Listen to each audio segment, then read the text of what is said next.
Vérification, je vois Apple. Je lui ai envoyé, je savais, c'était pour elle.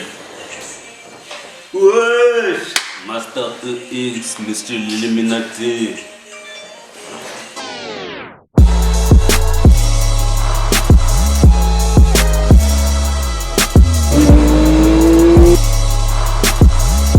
On y va, on y va, on y va.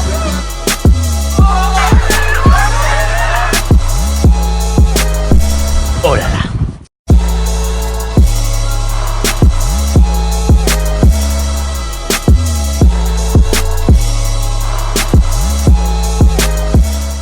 Salutations à toute la nation, j'espère que vous allez bien. Bienvenue à tous et à toutes pour un nouvel épisode du vlog de vie. Bienvenue à tous et à toutes pour ce nouvel épisode, c'est l'épisode numéro 2 cette semaine. Dans cet épisode, en fait, je vais vous raconter un peu ce qui s'est passé durant le premier mois, après justement le top départ, après la décision que j'ai prise de pouvoir changer les choses, de pouvoir mettre un pied devant l'autre, de pouvoir aller de l'avant, parce que justement la situation dans laquelle j'étais me plaisait plus, et puis on commençait trop en fait à traîner en fait avec les ESA, ça prenait trop de temps. Comme je vous l'avais dit dans le vlog précédent, on arrêtait, on reprenait, et donc là on avait pris la décision de vraiment pouvoir faire avancer les choses en 2018. Salutations à toute la nation, je sais pas si on me voit bien, j'espère que vous allez bien tous et toutes. On est le lundi. On est lundi, je suis actuellement au bureau. 2 jours après le top départ, vous pouvez le voir. Nos bureaux, je vous montre un peu. J'ai commencé à faire de la petite déco par-ci par-là. Il s'est avéré que les choses ne se sont pas faites puisqu'on a manqué de persévérance comme à la première fois. Persévérance, d'assiduité. Et puis voilà, mais justement durant ce premier mois, ça m'a permis en fait d'essayer de mettre les choses en place parce que j'avais pas encore en fait l'idée exacte, la vision je l'avais, tu vois, j'avais une vision un peu floue de ce que je voulais faire, mais la seule chose que je voulais faire justement à ce moment-là, c'était de pouvoir percer tout simplement. Vendredi, c'était le top départ, j'avais fait la vidéo pour voilà, donc je laissais passer le week-end et là, non, c'est pas là. Là, on est le 4 décembre. Donc là, aujourd'hui, je pense que je vais faire les textes pour... je vais commencer à écrire les textes pour l'avocat du diable, tout ça. Marquer les différentes idées que j'ai eues. Et puis voilà, je vais mettre au travail. Donc j'avais dit que je vais essayer de ne pas perdre de temps puisque en 2018, il faut que ça paye. Donc voilà pourquoi je me suis mis au travail directement. Aujourd'hui, même si j'étais pas trop chaud, mais je me suis dit, vas-y, je vais me forcer, tu vois. Faut pas que je perde de temps. Je voulais qu'on perce et je voulais qu'on le fasse rapidement. Et c'est une des choses sur lesquelles, c'est une des choses sur lesquelles j'ai appris, c'est que j'étais trop impatient à ce moment-là. Bientôt les 11 000, allez. À bientôt quand j'aurai percé. J'avais pas en fait établi de plan exact sur ce que je voulais faire. Aujourd'hui, j'ai un plan. Aujourd'hui, j'ai une ligne conductrice que je suis, qui me permet de pouvoir réaliser mes projets. Et là en fait j'avais un projet global, sans route ni quoi que ce soit, sans carte, donc j'allais à l'aveuglette. Durant ce premier mois, ce que je faisais, c'est que je travaillais après le travail en fait. Je travaillais après le travail. Ouais, c'est ça, parce qu'à l'époque je travaillais en fait dans la livraison. J'ai une société de livraison, je sais pas si je vous en avais déjà parlé. Et je travaillais, je faisais des courses pendant la journée. Je travaillais dans le domaine du dentaire, donc j'étais en voiture quasiment toute la journée en allant à des rendez-vous et tout. Je m'occupais principalement de ça, et une fois que justement j'avais terminé ça, bam, j'allais à mon bureau et je commençais à travailler sur mon projet. Jeudi 7 décembre 2017, on est au jour 7, une semaine après une semaine à lancement. J'essayais de réfléchir sur des nouvelles idées, sur des choses que je pouvais mettre en place, qu'on pouvait mettre en place pour pouvoir nous améliorer toujours. Et voilà, et je travaillais même jusqu'à tard des fois, et je recommençais ça. Et pendant le premier mois c'est facile parce que t'es motivé, tu vois, t'as la motivation. Donc le premier mois je carburais, ça charbonnait fort. Aujourd'hui, j'ai rien foutu. Non, aujourd'hui, j'avais pas la foi. Toi, nous, toi, là, tu vois, ça va rater. Il a rien fait, il a rien fait. Que des idées. Des idées, ouais, des idées, hein. Voilà. Je n'en dirai pas plus. Je n'en dirai pas plus. Enfin bref, non, aujourd'hui j'étais pas trop dedans, tu vois. Mon esprit il a trop vagabondé. Maintenant, quand je vais rentrer ce soir, je vais essayer de continuer le texte de l'avocat du diable que j'avais commencé. Elle te va rien faire. Mon gars, je vais taper. Tu vas t'occuper de ta femme. Elle va dire, grâce-moi à manger. Vendredi 8 décembre 2017. Là, c'est la fin de la journée. On a bien travaillé. Avec monsieur LG2. J'y pensais. Je vais tous les...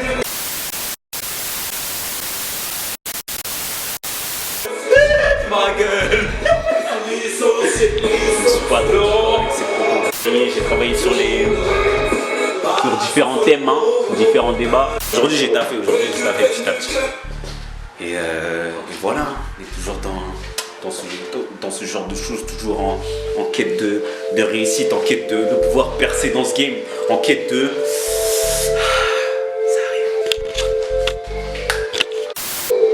Ça arrive. Juste quelques mots pour toi, Naya, qui a peut-être regardé cette vidéo. À skip. Ouais. Je fais des bêtises, on me démarre. Sinon, bah, on va bien t'accueillir, hein, de toute façon.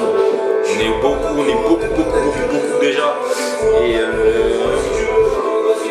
vous serez de toute façon beaucoup avec Nata, Isaac, Eden, Eda, enfin il y en a plein, Enzo, il y en a beaucoup. Donc voilà. De toute façon, on t'accueillera comme il se doit. Hein, ma nièce. Il n'y a pas de souci. Là, comme tu vois, là, ton oncle, là, il est en train de...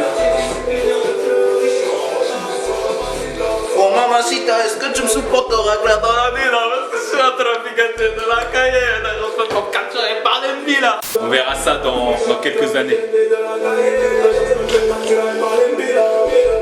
On est le 13e jour. Ça avance petit à petit. Hier, on a fait les visuels avec monsieur LG qui est ici présent, qui est en train de regarder des vidéos, qui est en train de regarder du porno. Ouais, je t'ai sérieux, là. Hier, on a fait les visuels pour la page, on a changé les visuels de la page, donc ça avance petit à petit, mais ça avance doucement mais sûrement. Jour 18. Alors aujourd'hui, je me suis attelé à la tâche de commencer le premier épisode de l'avocat du diable. Il y a une bombe là qui est tombée hier. Je me suis jeté dessus, tu vois, comme tout le monde est à l'affût, il faut être à l'affût aussi. Donc vas-y, je me suis dit, vas-y, aujourd'hui je vais travailler. J'ai commencé à écrire le texte pour l'avocat du diable. Je vais essayer de tourner cette semaine si tout se passe bien. Et si j'arrive bien à tourner, je balance dimanche. Ce dimanche le 25, si tout se passe bien. Et si Naya n'est pas arrivée entre temps. Oui, puisque Naya, c'est la semaine où ma fille doit arriver. Donc voilà. Je suis avec monsieur LG2 là qui est en train de s'instruire. Il fait genre il est en train de lire alors qu'il a dormi fort toute la journée. Terrible! Des ronflements, ronflex. C'est même durant le premier mois que j'ai mis en place 0 à 100, que j'ai commencé à mettre les vidéos 0 à 100 en place. C'était les premières fois où je commençais à faire des vidéos sur YouTube où je m'étais posé face caméra et tout. J'avais même pas de... Enfin, j'avais juste mon décor, j'avais collé quelques tableaux derrière et tout. Je m'étais dit que j'allais faire ça à mon bureau. Et c'était les premières vidéos en fait que je tournais. Et quand je me regarde même, je me dégoûte comme dirait Des. Test, 1, 2. Salutations à toute la nation, j'espère que vous allez bien ainsi, monsieur Lee. Je me dégoûte, j'aime pas. Après, je sais pas s'il y a des personnes parmi vous qui font des vidéos, mais dès que je fais une vidéo, j'aime pas me regarder entre. Je sais pas, je me dégoûte. Et ces vidéos-là, là, les premières, wow, je me dégoûte encore plus. J'ai mis du temps avant de pouvoir faire cette vidéo. sans peps, sans truc. Bon, j'étais en mode timide, donc c'était les premières fois. Mais les vidéos, elles étaient sans vitamine. Sans vitamine. Aujourd'hui, quand je prends un peu de recul par rapport à tout ça, je regarde comment je m'organisais à l'époque, je regarde comment je m'organise aujourd'hui. Et ça m'a permis, justement, quand je regarde ces vidéos-là, et quand je vois la manière dont j'étais organisé, j'étais pas du tout organisé. Aujourd'hui, j'essaie d'éclairer un maximum ma vision et mes objectifs. C'est-à-dire que j'essaie de mettre en lumière le maximum de choses pour me permettre déjà de comprendre et de savoir là où je veux aller. Déjà, premièrement. Et deuxièmement, j'essaie d'organiser mon année au maximum. Au maximum, même s'il y a toujours des imprévus, il y a toujours des choses qui viendront, il y a des opportunités qui, comme cette année par exemple en 2019, qui se sont présentées auxquelles j'avais pas forcément planifié, mais je les ai saisis parce que justement j'étais prêt au moment opportun en fait, j'étais prêt à pouvoir les accepter. Le défaut que j'avais justement quand j'ai essayé de commencer cette activité, c'est que je m'étais pas du tout préparé correctement. Là j'étais en mode, en même temps c'était les débuts, donc j'étais en mode vraiment, j'essayais en fait de mettre la machine en route et de réunir que les idées en fait, mais vraiment le premier mois, il n'y a pas eu beaucoup de choses qui se sont mises en place. Ça a vraiment commencé à se décanter à partir du mois de janvier, où il y a commencé à avoir des opportunités qui ont commencé à venir. Mais c'est parce que justement je commençais à mettre petit à petit la machine en place, commencer à balancer du contenu. Ce que j'essayais de faire à l'époque, c'est que j'essayais de changer ma routine en fait. Je voulais bouleverser complètement ma routine. Donc installer une nouvelle routine dans laquelle je sortirais totalement de ma zone de confort. Et c'est ce que j'ai fait justement en commençant à planifier les choses, en commençant à balancer des vidéos sur le net. Même si j'avais pas la vision, enfin la finalité de ce que je faisais, je savais que c'est ce que je voulais faire. Et petit à petit, les choses en fait, elles commençaient à se mettre en place. Une chose que j'ai compris, c'est qu'il n'y a pas de changement, tu peux pas faire de changement sans de bouleversement total en fait de ta routine. C'est-à-dire que tu peux pas continuer à faire les mêmes choses et espérer avoir des résultats différents de ce que tu fais d'habitude. Ça, ce n'est pas possible. Est-ce non possible? Donc c'est pour ça que j'ai commencé à changer ma routine, à changer la manière dont ma journée était structurée, pour pouvoir commencer à avoir des résultats différents tout simplement. S'il y a 3 choses que j'ai pu retenir et que je pourrais partager avec les personnes justement qui m'entourent, 3 choses que j'ai pu retenir de cette expérience. Déjà, la première, c'est d'être actif.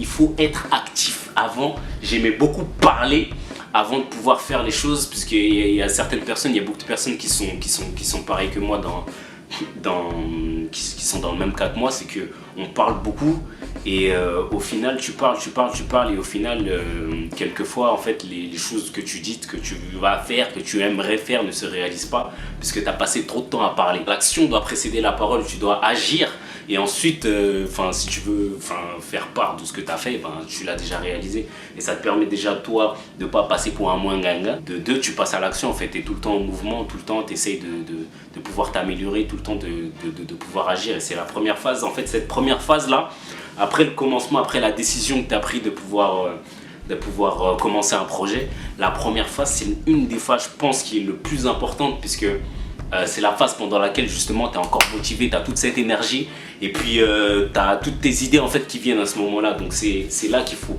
maximiser un maximum. Tu maximises un maximum, c'est là où tu es le plus créatif, où l'innovation elle est là, où tu as toutes tes idées qui viennent en fait. Donc c'est dans cette phase que tu dois maximiser au maximum, si on peut dire ça. Donc si je peux te conseiller un truc, c'est d'abord agir et ensuite tu parles. L'action et ensuite la parole. La deuxième chose, c'est que rien ne vient facilement. Rien ne vient comme ça, servi sur un plateau d'argent, à part pour certaines personnes pour qui justement ça arrive. Mais il ne faut pas en fait se fourvoyer puisque justement, quelquefois tu peux être ébloui par le parcours de certaines personnes et te dire que les choses sont faciles, mais tu vois pas en fait tout ce qu'il y a derrière, tu vois pas tout ce qu'il y a, tous les sacrifices peut-être que cette personne a dû faire pour pouvoir arriver au niveau où elle est. Ce qu'il faut faire, c'est c'est déjà se dire que rien ne vient facilement et apprécier le parcours dans lequel tu t'engages en fait. C'est-à-dire qu'il faut apprécier les victoires comme les défaites, tu vois. Il faut tout apprécier puisque ça fait partie du parcours, ça fait partie des choses qui doivent arriver. Et quoi qu'il en soit, ça va arriver, tu vas avoir des échecs. J'ai eu des échecs, certes j'en ai pas eu beaucoup jusqu'à maintenant, mais quand j'en ai eu des gros. Et je me dis que aujourd'hui, je me dis que ça fait partie en fait du parcours, ça fait partie de mon parcours, ça fait partie des choses par lesquelles je dois passer pour pouvoir apprendre et pour pouvoir surmonter les prochaines choses qui vont arriver. Et les personnes qui n'acceptent que les moments où tu es dans le ouh, tu vois, il y a des personnes qui supportent pas en fait les échecs, les moments où tu es dans le bas, et c'est ces personnes-là qui abandonnent vite puisque t'as pas appris à pouvoir t'as pas appris de tes erreurs tout simplement. Et voilà, c'est tout. J'avais rien d'autre à dire. La troisième chose que j'ai pu apprendre par rapport à mon parcours jusqu'à maintenant, en fait, c'est d'être reconnaissant envers ceux qui t'ont aidé depuis le début. Ceux qui ont été depuis le début. Ceux qui ont été là en fait depuis le début, il faut être reconnaissant envers eux, puisque aujourd'hui personne ne peut affirmer, personne ne peut dire qu'il s'est fait tout seul. On a tous besoin de quelqu'un pour pouvoir monter justement au stade au-dessus. Et il faut être reconnaissant envers ces personnes qui ont été là depuis le début, qui t'ont aidé, qui t'ont tendu la main parfois, même si des fois tu peux être tout seul face à des situations, mais quoi qu'il en soit, même si dans ta démarche tu es peut-être tout seul, mais tu as toujours des personnes qui t'as besoin en fait des autres pour pouvoir monter. Enfin, c'est obligé, même si tu vas tu vas utiliser ces personnes là où elles vont t'aider, mais quoi qu'il en soit, il y a une contribution d'un facteur extérieur en fait. Les personnes qui ont cru en toi, qui t'ont supporté, qui ont investi du temps, de l'énergie, parfois même de l'argent en toi, dans ton projet, parce qu'ils croyaient en toi, en ton projet. Donc ces personnes-là, il faut justement faut les chérir, et il faut être reconnaissante. Il faut être reconnaissant envers elles. Parce que je pense sincèrement que le succès d'une personne se mesure aux personnes en fait qui l'entourent. Je peux juger du succès d'une personne par rapport aux personnes qui sont autour d'elle. Donc voilà, c'est à peu près tout ce que j'avais à vous dire aujourd'hui. On va s'arrêter là pour cette vidéo. Nous on se retrouve bientôt pour une prochaine vidéo, pour un prochain... On se retrouve bientôt pour un prochain vlog de vie. En attendant, prenez soin de vous, de vos proches et de vos poches. C'était Monsieur Lee sur Lee TV.